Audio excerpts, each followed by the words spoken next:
Hey folks, this is Kalani. World of Warcraft will soon be announcing its next expansion pack at Gamescom, meaning that we're pretty much done with Warlords of Draenor. I don't think we're going to see anything else. I don't think there's going to be a filler raid, so Warlords is out the door, pretty much. Time to bring in whatever's new. So, a lot of people are saying that Warlords of Draenor was a failure of an expansion. A lot of people don't seem overly happy with a few of the things that went on, specifically how short this expansion actually has been. I mean, we only got 2 patches. That's at a push, I guess. We got 2 raid tiers, 3 raids. Not terrible. A lot of those raids were pretty fantastic, but either way, let's put Warlords under the magnifying glass. Let's have a look at what happened with this expansion and why so many people seem to be a little disappointed with it. Let's pop back to the announcement. Everything that was announced about Warlords of Draenor created so much hype. The hype train was real and it went choo-choo apparently into a wall. But the launch of Warlords, while being a little messy because they had a lot of server issues, they had a lot of people coming back which they apparently didn't expect, which created a few issues. I mean, I remember that first night we logged in, we got to the first garrison quest, and then we logged out simply because we just couldn't complete it, which was disappointing to say the least. The queues were terrible, the connections were terrible, the quests got horrible bottleneck issues, but I think quite a bit of that was potentially to do with us not having anything new. I mean, everybody was jumping into Draenor, everybody wanted to go and experience Warlords of Draenor instead of going back to create a new class, create a new race, all that kind of stuff. We didn't have any of that to spread anybody out. So when things got going, Warlords of Draenor was pretty fantastic at release, after that initial week, pushing into the second one maybe. It was fantastic. The leveling was brilliant. The questing was amazing, albeit a little linear. We didn't really have a great deal of choice about where we were going, but the story that they told with that linear path was fantastic, and it seems to be a pretty universal feeling, I guess, that everybody seemed to enjoy the questing experience, and the questing experience for Warlords of Draenor was one of the best that Blizzard have delivered. But it only really lasted that first time because it was linear. It was only that one set path that we could do, and once you've done it once, you kind of get a little tired of it. Meaning that alts were kind of painful to level, especially with the dungeons not really giving you a great deal of experience either. So you had one path to level, which a lot of people felt they didn't really want to repeat. So it was a little alt unfriendly right from the get-go, and then you add in garrisons. Garrisons were pretty fantastic at the start, at least for me personally. I loved getting the followers, I loved leveling everything up. But when people started looking at min-maxing the garrison, and you realised that your followers don't actually mean anything because they have random traits and random abilities, and you can just tailor them how you want them, and everything suddenly becomes, what can I get out of this garrison without putting any effort in? It kind of got really stale. And then they also gave us mailboxes, auction houses, and banks inside the garrison, meaning we basically never had to leave, which kind of caused the world to feel very empty. The capital cities, which we were promised, were kind of taken away, and that's really still kind of iffy because the capital cities would have probably been empty anyway if they went forward with the garrisons like this. So I'm actually kind of happy that we didn't get this huge, enormous capital city which was fantastic and brilliant and completely empty, because nobody really cared and nobody wanted to be outside of their garrison. I mean, if you've got everything from a capital city in your garrison and you can do your garrison missions there, you're not going to go for a capital just for the capital. Let's be honest. So that actually was probably a good thing that they cut that. But as people started to reach 100 and started to gear up and branch out into their different areas of the game they wanted to play, they realised that there wasn't all that much content, and some of the content that there wasn't really any incentive to run it. I mean, when you got to Heroic Dungeons, that was fantastic, until you no longer needed any loot from Heroic Dungeons, and then Heroic Dungeons suddenly just had nothing for you. There was no reason for you to queue as a tank if you didn't need any gear from Heroic Dungeons, pushing the queues further back, and everybody just kind of ended up getting into a weird domino effect where the queues were really long, so even if you wanted to do them for fun, quote unquote, you took forever anyway, meaning that you were more likely to do something else because you didn't need the heroic dungeon and you didn't want to wait in a queue forever. And it just got into this really strange scenario of you being in your garrison, doing your garrison missions, because that's really the only thing that you could do. The reputations that were added went a complete 180 from the way that Mr. Pandario worked to the point where they were completely worthless. The reputations didn't have any rewards and didn't have any incentives to be completed, and the only way to complete the reputations was to grind mobs, which, while the looking for group tool allows you to pretty much do anything you want in the game now, cross-server, and happily create a group for farming trash mobs for, God knows how long just so you can get these reputations, there wasn't really anything at the end of those reputations worth having. You had gear, which was replaced by heroic dungeons. You had followers, which didn't have anything special, so didn't mean anything anyway. And then the rest were just little pieces of fluff, which nobody seemed to really care about. So the reputations didn't have an incentive to be done, and couldn't be done in any other way except grinding. So that's kind of a part of the expansion which didn't really exist, or a lot of people just simply didn't care about.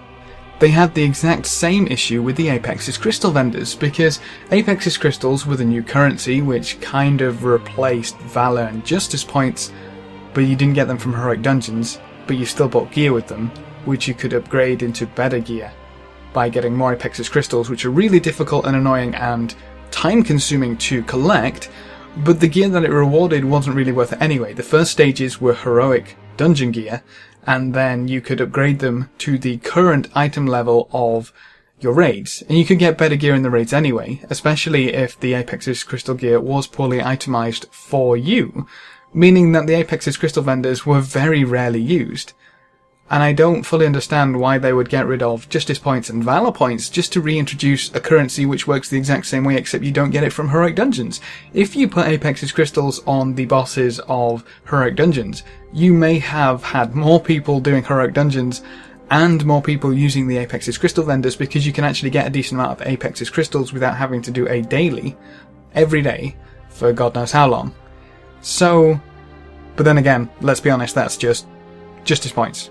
I don't understand why that currency was removed and why that system was removed. I'd very much like to see that back, or something similar to the badge systems from previous expansions. Now, these issues weren't just with PvE, they weren't just on the dungeon side of things, it was also in Ashran. Ashran was the new PvP area which was super hyped. It was supposed to be old Alterac Valley. These battles would go on forever, and everybody was supposed to have a great time bashing skulls. But when they got to 100, the PvPers, and they poked into Ashran, they soon realised that the best way to get rewarded in Ashran was actually to do the side objectives. You do the side objectives. If your faction is winning, then you might go down and camp their base for a little while, get honor capped, get gear capped, and basically have all the gear you want in less than a day. But if you're on the opposite side of that and you weren't winning, then you just zone out and do something else, because you weren't going to get a great deal from just sitting in that mass of people if you've done all the objectives already. They nerfed that before too long, so people who were just doing the objectives simply didn't go back to Ashran, which obviously worked wonders. But I mean, Ashran has so many issues that talking about them really would take a separate video, and it definitely seems to be one of the most disliked things of the expansion thus far. It seems to be the worst open world, quote-unquote, PvP area that's been added to the game since Wintergrass. But let's not get stuck on that, that's a super sticky discussion topic. Professions were also hit pretty bad with this expansion, and it seemed to be very strange from the get-go. It wasn't like garrisons, it wasn't like leveling, it wasn't the kind of, ooh, this is really good, and then kind of whittled down. The reaction to professions as they were released was pretty shocking. People didn't like that everything was time-gated, you basically couldn't craft anything useful while leveling, and all of the key components were bind on pickup, meaning that you couldn't spread them around your alts and you couldn't have an army of crafting alts who could work on crafting one item. I mean, I guess they wanted to try and stop that, but it's still a really rough way to go about professions. I don't really understand what they wanted to do with it, except the catch-up to 700. So from this point on, you can get to 700 with any profession very easily in Warlords of Draenor. But what happens when the next expansion comes out? Because if they don't have a catch-up mechanic to 700 in the next expansion, what exactly are you going to do in Warlords? Because everything will rise in price, as it does with old expansion materials, because nobody's farming them anymore, so that suddenly becomes very costly to do the Warlords of Draenor method of leveling professions versus the old school way of doing things where you go through all the different expansions. So, was there really any decent point in having a catch-up mechanic if that kind of thing doesn't go forward with professions? But if they keep professions as they are now, a lot of people probably won't be happy at all with how professions are going forward. They even introduced a limit on how many crafted pieces you can equip, which is okay, I guess. It saves people having that feeling of needing to craft things if they are a very good item for themselves, even though people are still crafting the 3 best items if they want to go down that path. I think the biggest thing there is that you can't just suddenly level an alt to 100 and suddenly have it in full crafted gear at the very highest tier. It also allowed them to introduce the upgrade items, meaning that your crafted gear could stay relevant as you progress through different raids, which is a nice way of doing things. You can invest more in those pieces because you know you're going to be able to upgrade it when the next raid comes around anyway. I honestly don't know what to expect from professions in the future. It seems that they wouldn't want to go back to how they'd been doing it previously, and basically how professions had worked until Warlords of Draenor, because they revamped the whole system for Warlords of Draenor, even though that's what I personally prefer. So, I'd like to see them go back, but I don't think they will. I just hope they don't tie us down too much with gating in the future. I mean, we shouldn't have a garrison in this next expansion, so we shouldn't have everything tied towards that again, which should hopefully make them significantly better. But I definitely think they need to have a long look at professions and what exactly they want professions to do, because right now they seem very lackluster. Now, it's not all doom and gloom. People will say outright that Warlords of Draenor was a failure, and I'd say it wasn't. Warlords of Draenor still brought back the most players that an expansion has ever brought back for World of Warcraft. Fair enough, it kinda lost them pretty rapidly, but the idea was there. That basically shows you Warlords of Draenor was fantastic at the start, it was a brilliant expansion, and then things kinda petered off, because nothing was really added. We had Highmaul, which was a brilliant raid, then we got Blackrock Foundry, which blew me out of the water, and now we have Hellfire Citadel. All of these encounters and raids have new mechanics. The encounter team that is working on these can still bring us new stuff. How amazing is that? After all these years of creating raids for us, we still get something fresh. We still get that magic first raid experience going into these places. And let's be honest, that's what a lot of World of Warcraft has apparently become. So it's really good to see that what they did focus on and what they did give us was amazing content. It's just a shame that there wasn't a great deal of it there outside of raiding. But aside from content, we actually did get quite a few bits and pieces. We had an amazing world created for us. We just didn't have much reason to go out into it. We got the new models and character designs, which was severely needed, but they look brilliant. They really fit in and allow us to do so much more with our characters. There's still a few clipping issues here, there and everywhere, but that's to be expected. Hopefully they can all be ironed out and we can all be happy with the new models that they put in for us.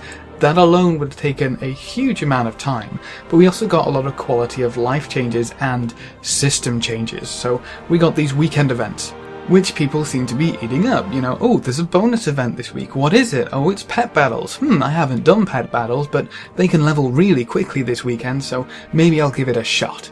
You know, ooh, mythic dungeons, heroic dungeons giving reputations, yes please. What if I do Everbloom 4 times? Let's be honest, I get a heroic cachet. Fantastic, let's go find a group. So people are getting back into some of this content which they don't otherwise have an incentive to do, which is a really good way to push things. And basically any new content which they add, any new system which they add in the future, they can just add a new weekend bonus for it, which is a brilliant thing to have on the backbone of World of Warcraft.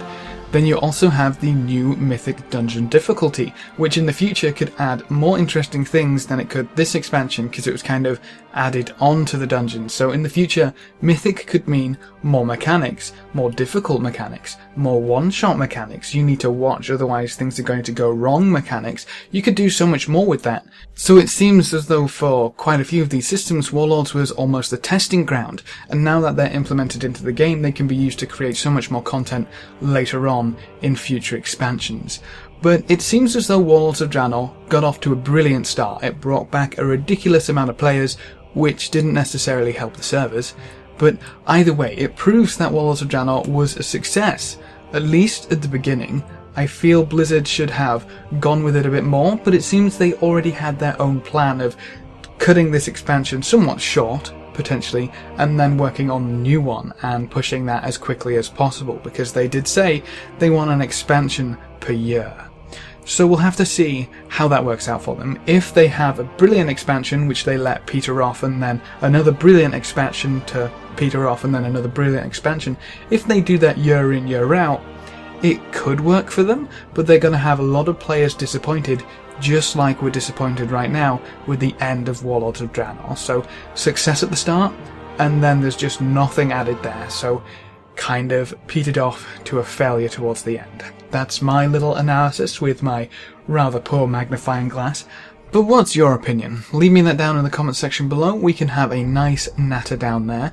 Remember to leave a like just below the video before you leave, and if you want to see more, make sure to subscribe. But apart from that, thanks for watching folks, good luck and have fun, and as always, I will see you next time.